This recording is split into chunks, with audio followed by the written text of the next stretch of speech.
नमस्कार साथियों। राहुल गांधी के पूर्व लोकसभा क्षेत्र वायनाड में भूस्खलन से अब तक 300 लोगों की जानें जा चुकी हैं।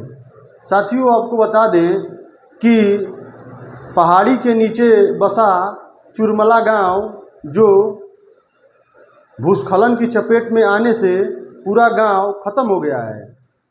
वहां पर कम से कम 7-8 दिन से लगातार बारिश हो रही थी और वहाँ जो पहाड़ियाँ थी उनमें दरार आ गई थी और दरार की वजह से पानी उसमें भर गया, जिसके कारण से पहाड़ियाँ घिसक गईं और चुरमला गांव उसकी पूरी चपेट में आ गया।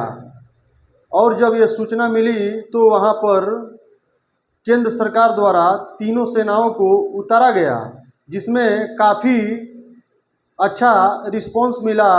हमारी तीनों सेनाओं ने वहाँ पीड़ित लोगों को मेडिकल ट्रीटमेंट उपलब्ध कराकर उनकी जान बचाने का काम किया। और इसकी सूचना, जो भूस्खलन हुआ है, इसकी सूचना वहाँ पर केंद्र की एजेंसियां ने राज्य सरकार को पहले ही वहाँ एरिया को रेड अलर्ट में रख दिया था। फिर भी इसके बावजूद वहाँ की जो राज्य सरकार है, केरला की जो राज्य सरकार है, वह लापरवाही की कि वहाँ के लोगों को गांव खाली कराकर बाहर नहीं निकाला गया। वहाँ पर काफ़ी दिनों से लगातार वर्षा हो रही थी और जो वर्षा का स्टैंडर्ड होता है उससे ज़्यादा वहाँ पर वर्षा हो रही थी। और पहले से यह पता था कि वहाँ जो पहाड़ियाँ हैं उसमें दरार आ चुका है और काफ़ी उसमें पानी भर चुका है। इसके बावजूद भी वहाँ पर राज्य सरकार के द्वारा लापरवाही बरती गई, जिसका नतीजा रहा कि वहाँ पर 300 लोगों की, या कहें तो 300 से ज़्यादा लोगों की जानें जा चुकी हैं। कई परिवार तो ऐसे हैं जिनका पूरा परिवार ख़त्म हो चुका है। कुछ लोग बचे हैं, वह बचाव शिविर में हैं और उनको हर तरह से जो घायल भी हैं उनको ट्रीटमेंट दिया जा रहा है। और जब इसकी सूचना मिली तो राहुल गांधी वहाँ तुरंत जाने वाले थे, लेकिन मौसम खराब होने के कारण वह अगले दिन गए और पीड़ित परिवारों से मुलाकात की और उनको हर संभव मदद देने का कहा।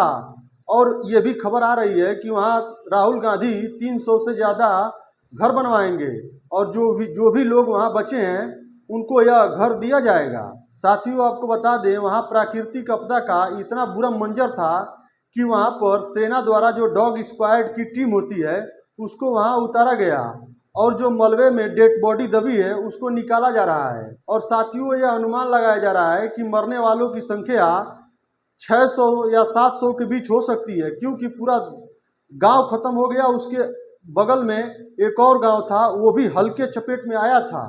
और इसको लेकर केंद्रीय गृह मंत्री अमित शाह ने संसद में अपना बयान भी दिया कि वह केरल के लोगों के साथ, या कहें तो वायनाड के लोगों के साथ मजबूती से खड़े हैं और उनको जो भी केंद्र के द्वारा सुविधाएं या मदद उपलब्ध करानी है वह कराया जा रहा है।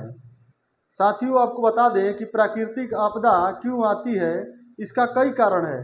पेड़ों का कटना और हानिकारक गैस डायरेक्ट वायुमंडल में छोड़ देना, या कहें तो कंपनियों द्वारा जो दूषित जल निकलता है उसको डायरेक्ट जमीन के जो नीचे का लेवल होता है उसमें मिला देना, इसके कई कारण हैं। और इसको लेकर सरकार के द्वारा जागरूकता फैलाई जा रही है कि आप ज़्यादा से ज़्यादा पेड़ लगाएं, जिससे वायुमंडल जो प्राकृतिक जो चेंज हो रही है वह रुके। साथियों, आपको बता दें, जो वायनाड त्रासदी हुई है, जहां पर यह घटना घटी है, उसके बगल में एक नदी भी बहती थी और उस नदी में अचानक ज़्यादा पानी आ जाने के कारण उसके जो पास में जो घर थे वो भी एकदम पूरी तरह से चपेट में आ गए और ख़त्म हो गए। और इसी के कारण वहाँ पर ज़्यादा लोगों की जानें गई हैं। अब तो राज्य सरकार देखिए वहाँ पर क्या करती है और केंद्र सरकार कितना मदद पहुँचाती है, अब तो आने वाले दिनों में ही पता चलेगा।